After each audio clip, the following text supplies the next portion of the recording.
And now, when it's turned a little bit, now the next most misaligned pin somewhere else is the next one to bind. But as long as you keep very gentle pressure on the plug, that driver that you have set is never going to fall back down into the keyway.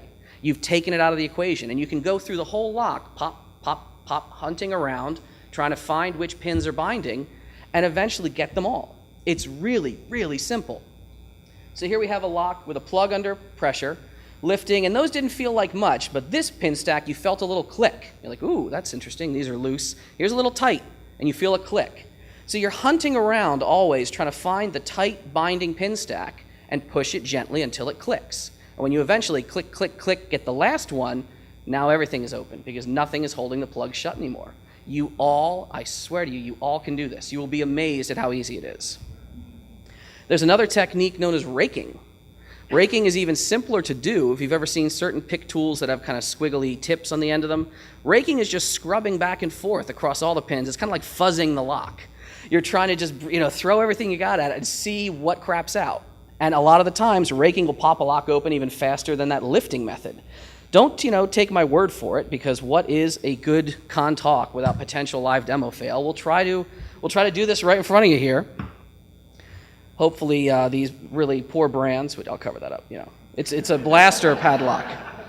Yes, so hopefully, these locks will behave properly enough for us that we can see. And just, yell at me if I'm on camera. I'm no Scorsese. I can't line up a shot at all. Only two tools I'll need. A tensioning tool. That's going to just put a little bit of pressure on this plug. And again, you're not like, you're not cranking down on it. Gentle, I'm going to lean this right into my hand. Can everyone see the tensioner? Just kind of laying in my hand. That's more than enough pressure. A little hook tool. And I'm just going to go in and try to reach these pins. And if it was quiet enough, that's a loud fan in that projector. You might even hear them clicking. Maybe some of you up front would if I was shutting my mouth. Absolutely, you can do that. Absolutely not hard. Raking, same idea. Here's a lock out of a deadbolt. I'm going to go in, same idea. Tensioner tool, very gentle pressure.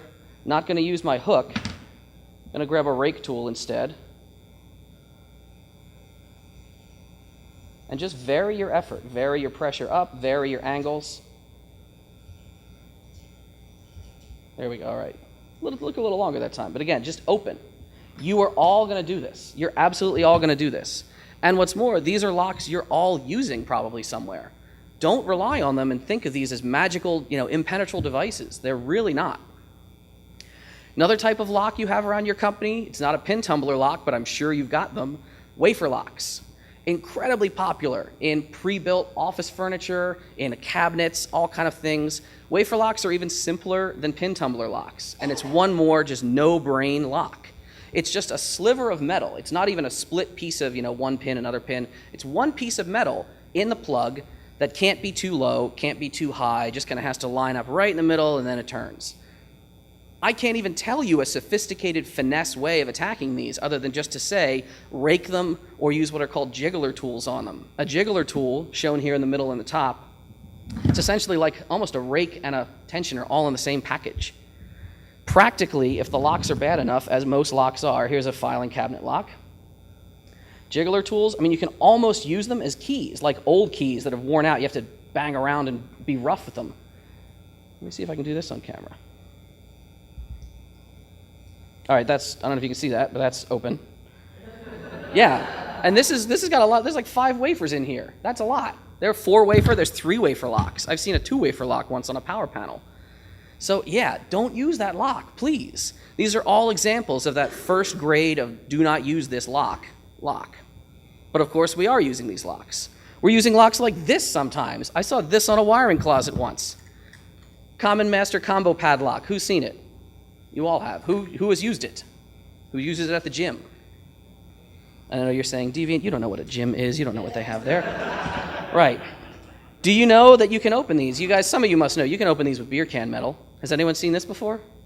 Who has not seen this before? Okay, for those of you who haven't seen this before, let me try to keep everything on camera here. This is a piece of metal from a beer can. I'm going to make a few cuts in it. And a little pattern here.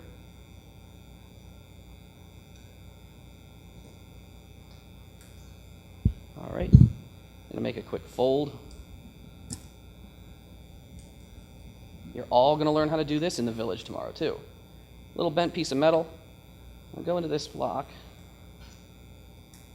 Slip it in, down, twist and turn. Yeah, don't use this lock for anything other than your dirty socks at the gym. Yes, beer can do anything. Has anyone ever heard of the bumping attack? Yes?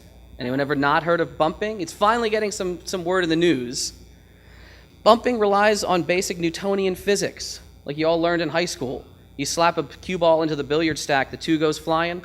That's what happens inside of a lock when someone's using a locksmith pick gun. If you've ever seen in TV shows, the snap, snap, snap, snap, or maybe you've had a lockout call. A guy comes to let you in your apartment. That might have been what he tried to use. A snapper gun just smashes on the bottom pins of a lock, smashes the key pins, gets the top pins to fly up. A bump key is a specially cut key that does the same thing. You smash on the key from the outside, it bangs into all the pins, potentially driving the drivers up. We can even try to do this on camera. Why not? You're getting all we have had no epic fail yet. Isn't this amazing? I'm completely screwing all the other speakers who have live demo because I'm getting all the good karma, and then everything else is just going to wreck the rest of the weekend. Sorry, guys. So here we have a lock with a bump key. Now this key does not, open the lock. It's not bitted for this lock at all.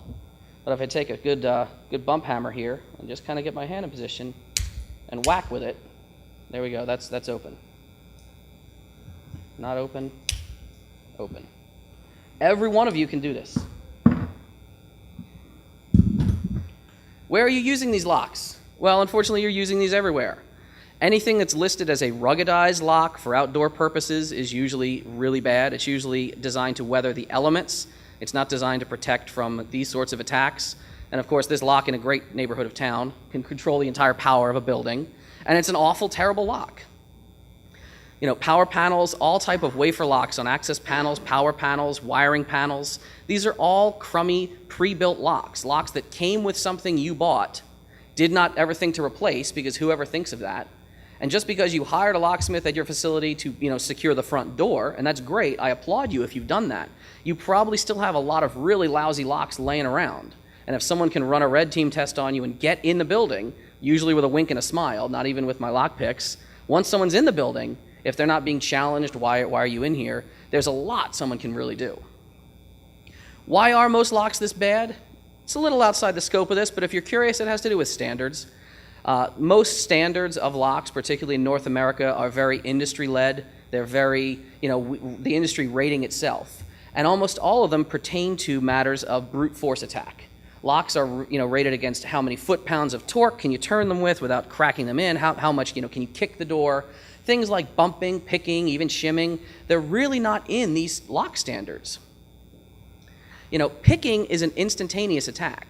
Some standards will say, all right, this must resist 15 minutes of attack, or this must resist 15 minutes of bumping. I don't even know what that is, personally. If a bump attack's going to work, it's going to work in 5 seconds. You're not going to sit there hammering on a bump attack for 15 minutes involves a sledgehammer, I think.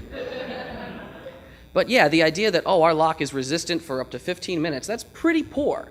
If someone can just breeze through the door like that because a lock is this bad, it's just going to happen in a heartbeat. It's not really being looked at the right way in terms of standards, in my opinion. You need some kind of response window for someone to wake up and say, oh, shoot, someone's here. You need a lock that will actually resist more and will really slow someone down. So how do you get that? How do you make locks kind of better? What is the next category of lock that I would say is type 2? Well, pick-resistant locks are out there. Many times you hear about, this lock is hardened, or this lock is commercial grade, or this is blah, blah, blah. Those are all just marketing terms. I personally have very specific categories from which I would say this is pick-resistant. For one thing, making keyways a little tighter, making keyways harder to move your tools around in. The more warding you have, the more angular a keyway is, that's definitely going to frustrate most attacks. This is a real keyway.